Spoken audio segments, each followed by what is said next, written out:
यतिको जोस र जाँगर भएको गृहमन्त्री चाहिँ नेपालमा मैले पहिलो पटक देख्दैछु। यतिको गृहमन्त्री चाहिँ हुनुपर्छ। गुरुङको छोरोमा दम छ, गुरुङको छोरोमा काम गर्ने हुडुटी छ। गुरुङको छोरो गृहमन्त्री बनेको मलाई चाहिँ एकदम मजा लागेको छ। किन थाहा छ?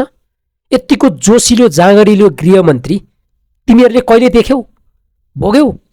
गृहमन्त्री पहिला पनि बन्थे, यतिको जोसिलो जाँगरिलो हुँदैन थियो। राति 12 बजे उठ्नु पर्यो भने गरेर उठ्थ्यो त्यो पनि। अनि काहीँ केही गर्न पर्यो भने एउटा कोठामा बसेर ल यसो गर उसो गर भन्न आदेश दिन्थ्यो।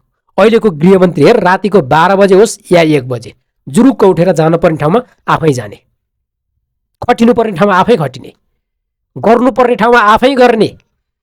यतिको जोस र जाँगर भएको गृहमन्त्री अनि तिमीहरूले अहिलेसम्म देखेको छौ त? थियो त? त्यसैले गुरुङको छोराको विरोध गर्नु त बेकार छ। लाज मान अलिकति। पहिलाका गृहमन्त्री हुन्थे, गाडीका ढोका पनि अर्काले खोलिदिनु पर्थ्यो, छाता ओढाइदिनु पर्थ्यो। केही निर्णय गर्न पर्यो भने पुरै राजा महाराजा जसरी उपर खुट्टी लगाएर अरूलाई आदेश दिएर बस्थ्यो। अहिलेको गृहमन्त्री फिल्डमा खटिन्छ, फिल्डमा जान्छ, त्यहाँ धुलो मैलो हिलो केही भन्दैन। ऊ जस्तो सुकै परिस्थितिमा पनि राम्रो भूमिका निर्वाह गर्न सक्छ।